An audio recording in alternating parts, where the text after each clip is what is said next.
Hello everyone, hope you're doing well. Before we get into today's topic, we recommend checking out our channel and watching our previous videos on Navy carrier deck operations and special aviation features.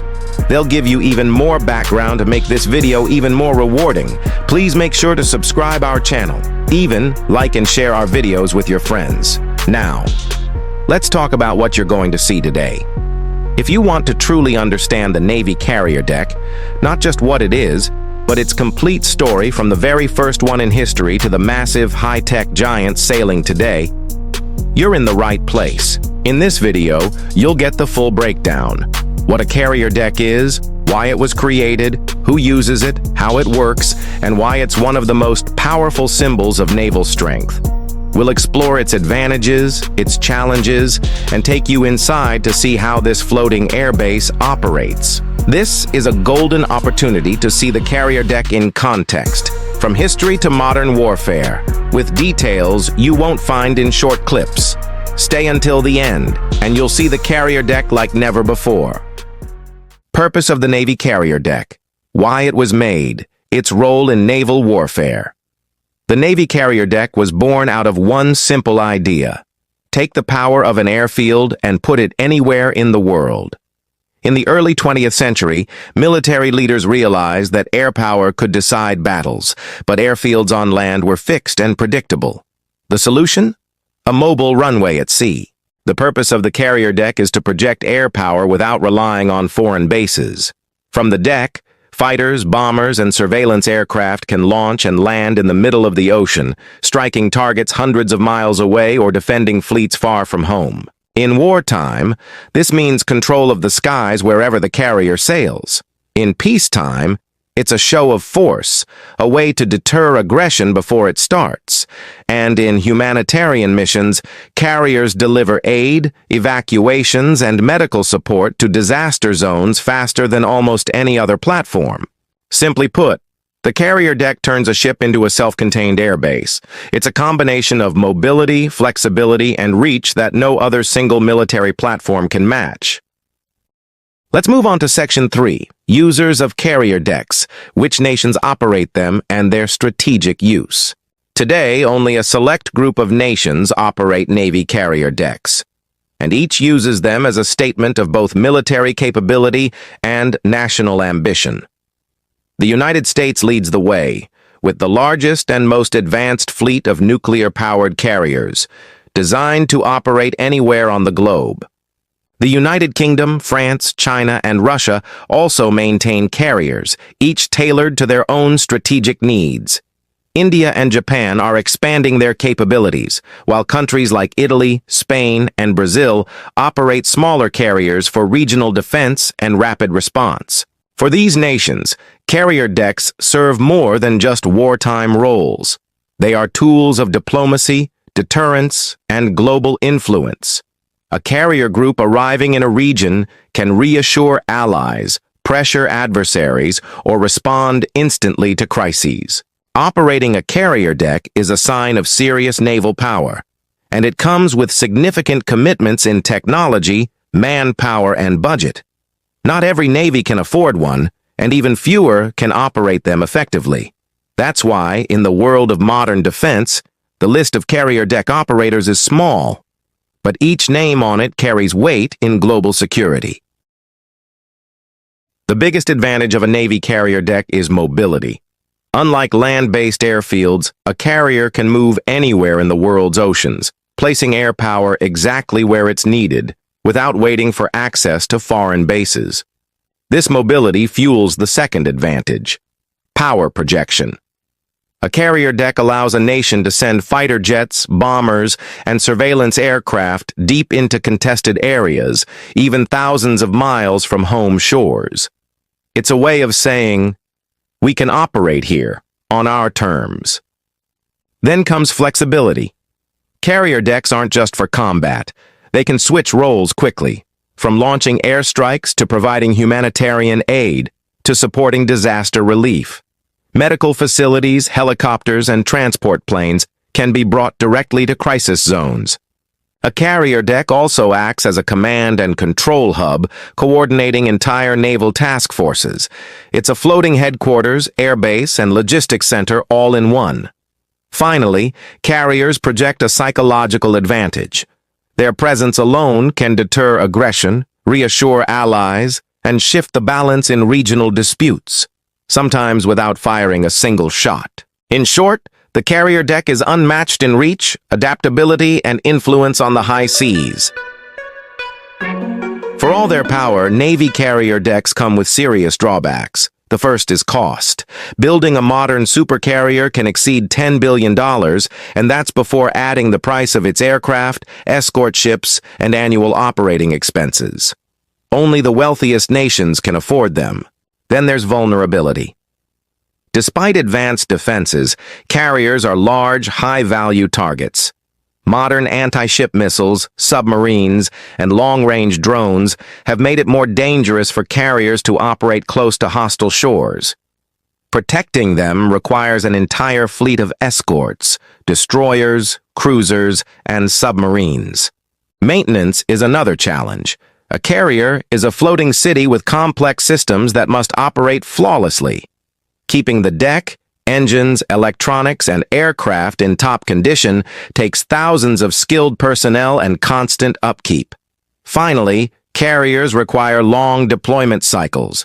When one is in dry dock for maintenance, it's out of action for months, which can leave gaps in coverage. In short, while the carrier deck is a symbol of unmatched naval strength, it demands enormous investment, careful protection, and constant support to remain effective. The concept of the Navy carrier deck began in the early 20th century, when aviation was still young.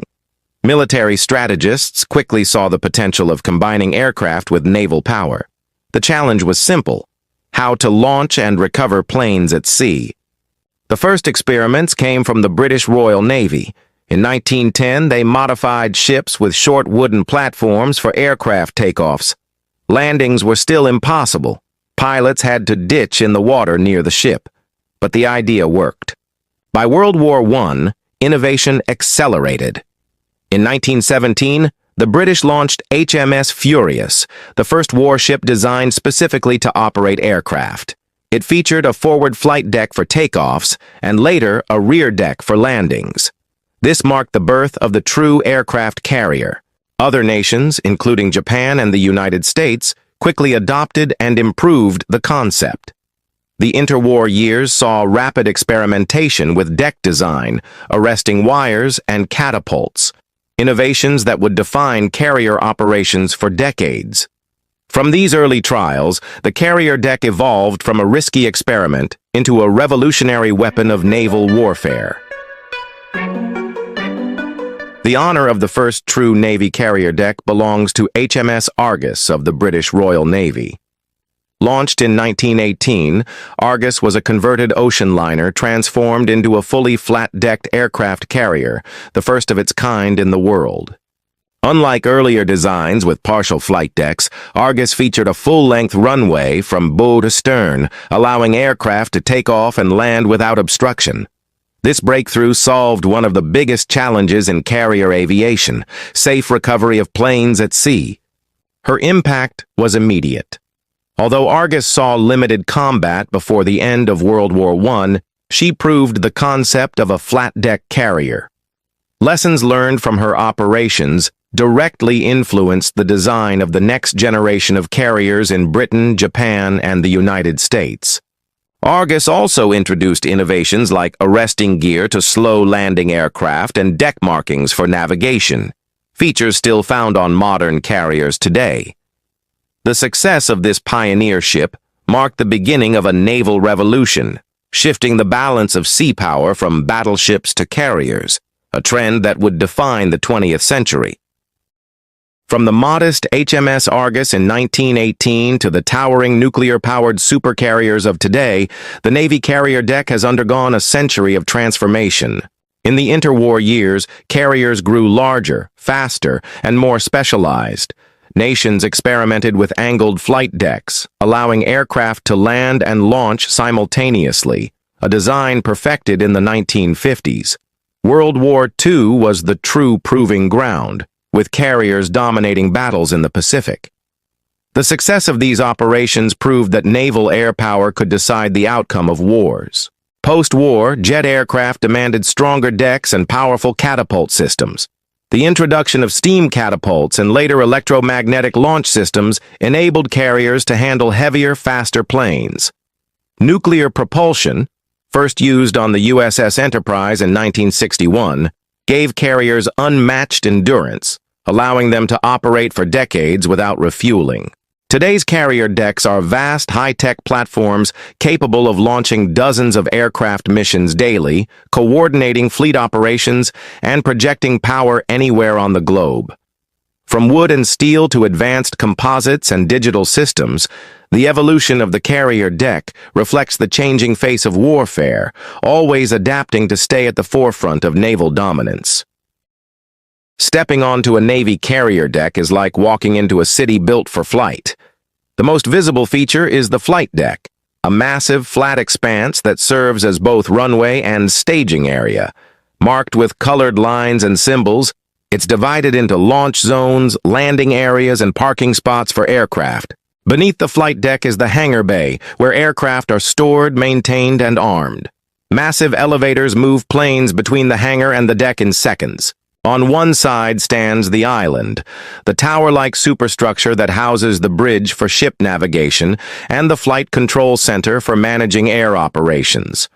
From here, officers coordinate every launch and landing with split-second precision. Inside the carrier are crew quarters, medical facilities, workshops, command centers, and storage for fuel and weapons. These spaces support thousands of personnel who keep the ship and its aircraft mission ready. Aircraft operations are a constant cycle, launching fighters, recovering returning jets, refueling, rearming, and sending them back into the sky. Every move on deck is choreographed, with deck crews in color-coded uniforms performing highly specialized roles. In an age of hypersonic missiles, cyber warfare, and unmanned drones, some question whether massive aircraft carriers, and their decks, still justify their cost and risk. The answer depends on how you view naval power. Carrier decks remain unmatched in power projection. They can bring an air force to any coastline without relying on foreign bases.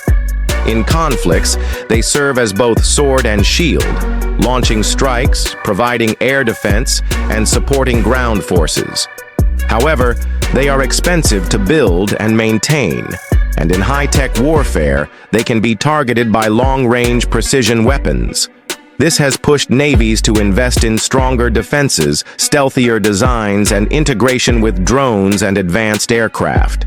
For major powers like the US, China, and Britain, carrier decks remain the centerpiece of naval strategy, a visible symbol of strength, deterrence, and global reach. For smaller nations, they are often out of reach financially, but alliances can grant access to their power. Whether in the Cold War, the Gulf War, or today's tense geopolitical waters, the carrier deck continues to prove its value, not as a relic, but as a living, evolving force in modern warfare.